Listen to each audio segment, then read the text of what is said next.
Apakah ini pertanda? Apakah Deddy Mulyadi adalah Satrio Piningit seperti yang ditulis Jayabaya? Waktulah yang akan menjawab.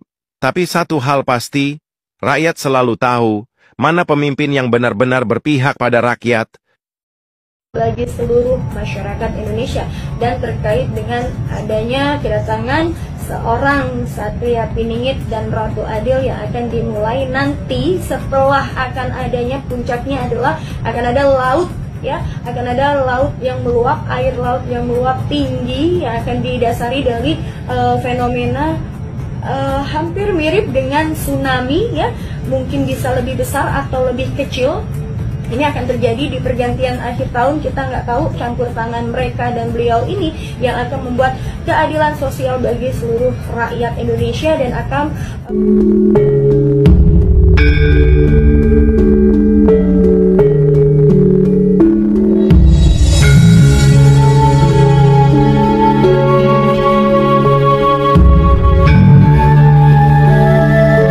Deddy Mulyadi adalah Satria Piningit kanggo Jawa Barat. Papatah ti almarhum Bapak Asep Sunandar, lamun hayang rakyat makmur nyaeta kudu ku Satria Piningit. Tah ayeuna Jawa Barat geus meunang. Satria Piningit nyaeta Bapak aing KDM. Maju terus Bapak aing KDM, ulah sieun kudu nyindir, ulah sieun kudu ngahina.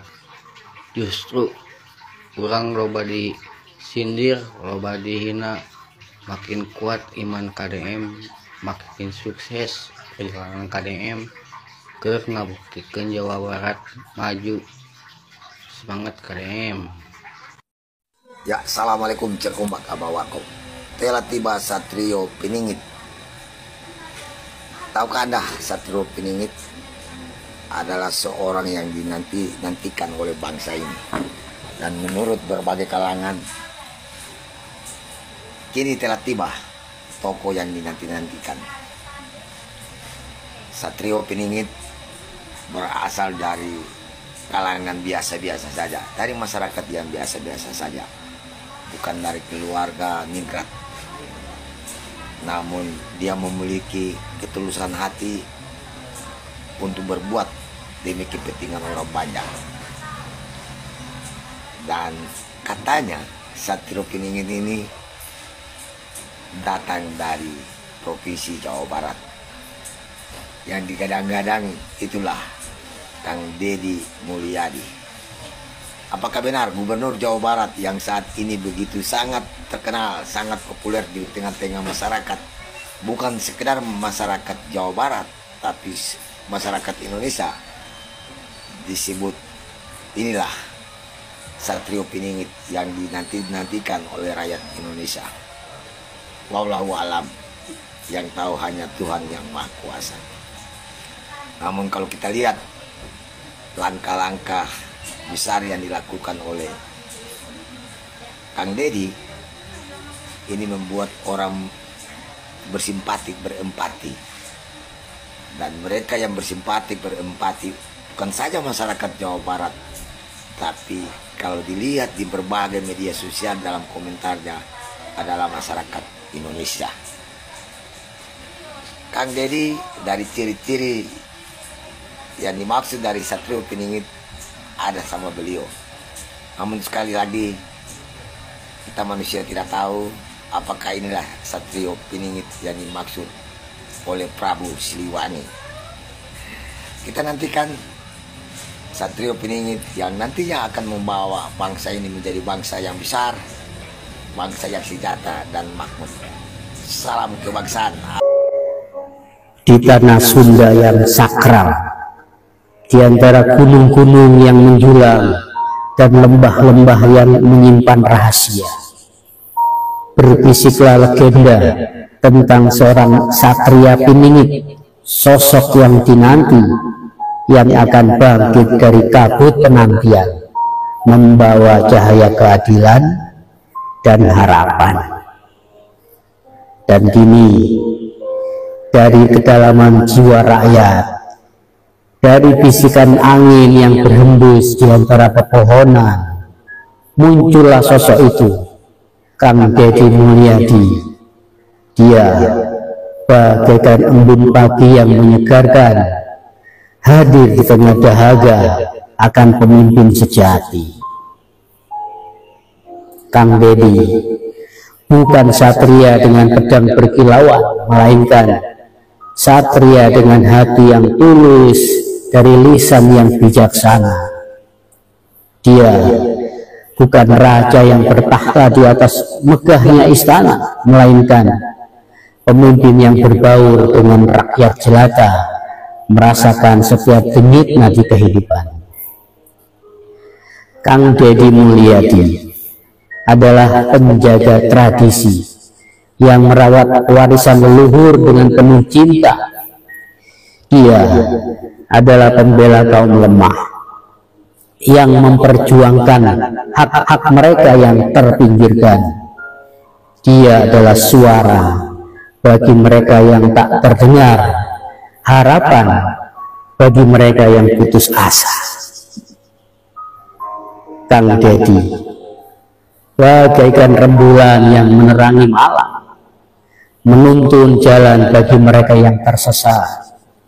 Dia bagaikan matahari yang menghangatkan bumi, membawa harapan baru bagi tanah yang gersang.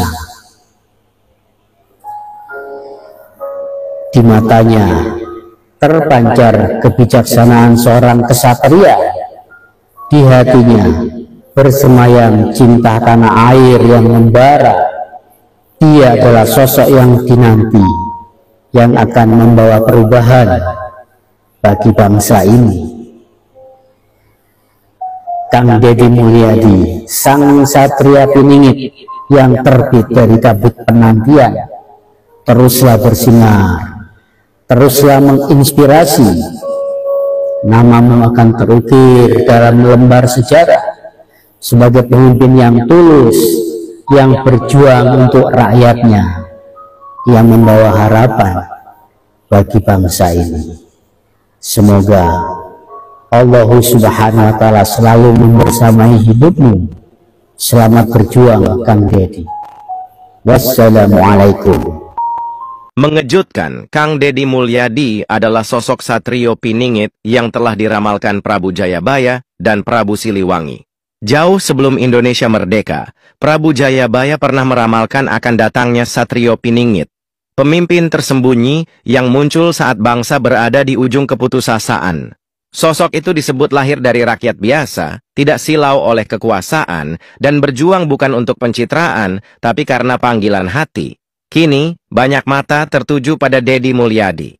Ia lahir di desa, tumbuh tanpa privilege politik, dan dikenal karena ketulusannya turun langsung ke masyarakat. Ia tidak kampanye dengan baliho, tak pasang wajah di spanduk, bahkan tak pernah ajak orang memilihnya.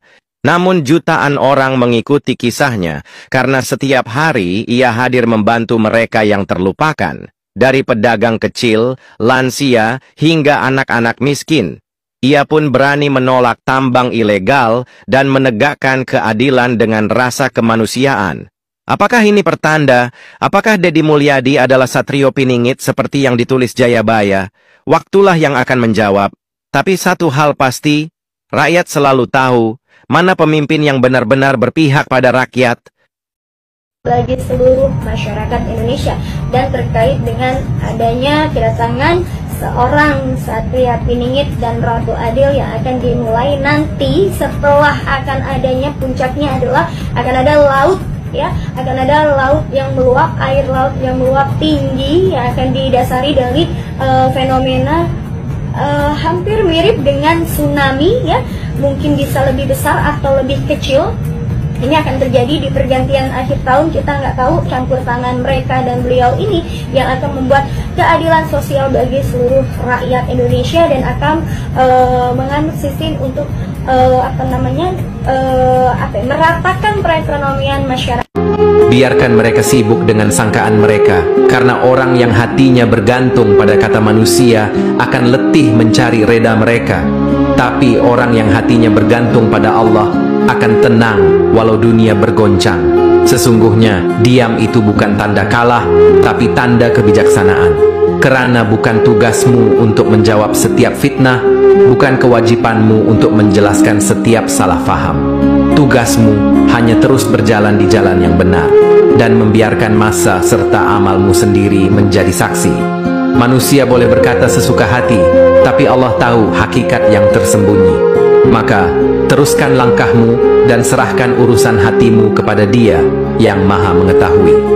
Mending kalau punya anggota DPR-nya baik kayak Pak Nurdin. Kalau enggak, ngemis-ngemis sama pusat. Negara bukan punya pusat, negara adalah desa yang terhampar di seluruh Indonesia. Itulah pemilik saham terbesar negara. Betul nggak? Betul nggak? Nanti diatur. Saya sudah hitung itu. Saya dengan Pak Prabowo pernah ngitung.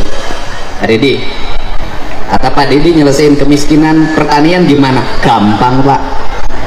Bagaimana? Satu, pupuk jangan dibikin susah-susah.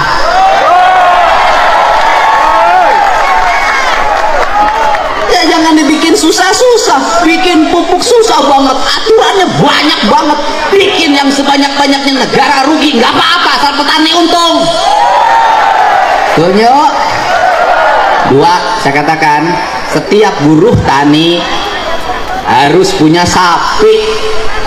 Bantuan sapinya jangan kayak kemarin-kemarin Pak, dari Kementan, kurus-kurus, tua-tua, nggak mau hamil lagi. Itu saya bagiin sampai 2 tahun ke saya, Pak, nggak sanggup.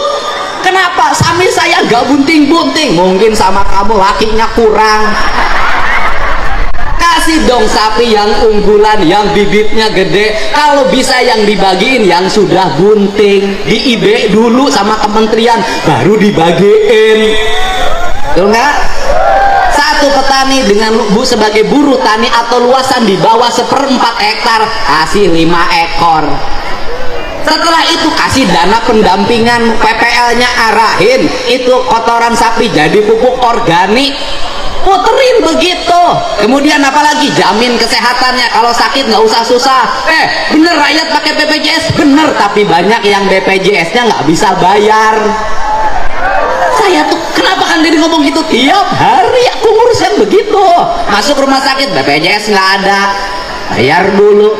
Masuk rumah sakit, di rumah sakitnya nggak bisa nungguin. Kenapa? Berhenti kerja ngebecanya. Bener nggak? Nah, jadi gratisin itu pelayan kesehatan. Yang berikutnya apa lagi? Bangun rumah sakit, jangan numpuk satu tempat. Ya, kabupaten harus punya rumah sakit rujukan, nggak usah operasi ke pusat kota, cukup di kabupaten. Turunin dokter-dokter terbaik di situ. Kemudian siapkan subsidi untuk apa? Kalau orang sakit, keluarganya harus disubsidi. Kenapa kan dia ngomong gitu? Suaminya sakit, bininya nungguin, yang nyari duit siapa? Saya ngalamin, saya pernah punya kebijakan, kalau keluarganya sakit, yang nungguinnya saya kasih uang saku 100.000 per hari. Bisa negara? Bisa. Bisa nggak? Bisa. Sekolah, bikin perguruan tinggi udah dirancang oleh Pak Prabowo kan, sekarang sudah ada politeknik di NTT, nanti terus begitu.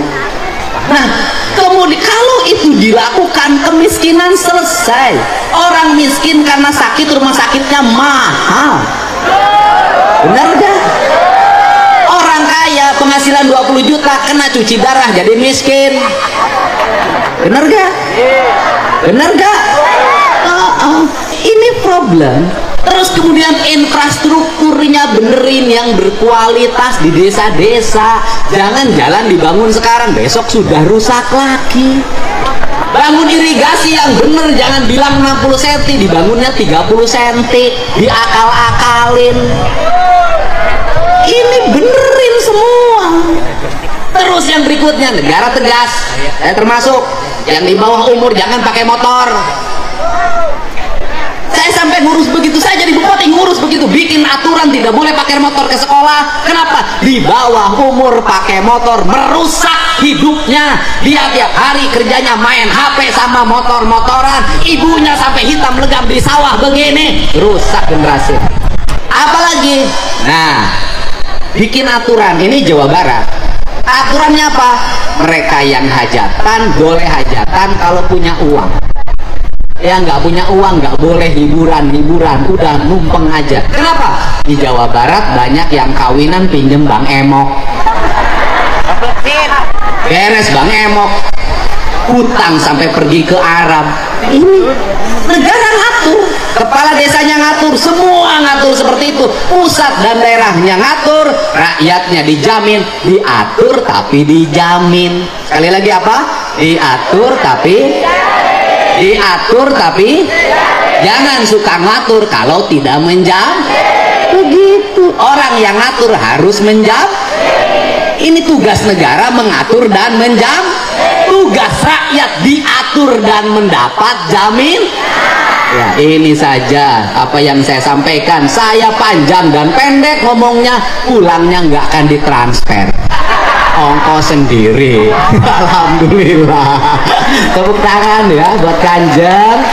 Saya kebetulan tiap malam keliling untuk menyampaikan pesan-pesan Pak Prabowo. Tadi malam di Cirebon, sekarang di sini. Nanti malam saya harus ke Bandung, besok saya ke Bekasi. Saya tiap malam keliling untuk menyampaikan pesan. Saya ingin Indonesia kepemimpinan Pak Jokowi diteruskan sama orang yang jujur, orang yang otentik, bukan kosmetik, orang yang tidak suka pencitraan tapi ngomong apa adanya, orang yang selalu dihianati tapi tidak pernah mengkhianati.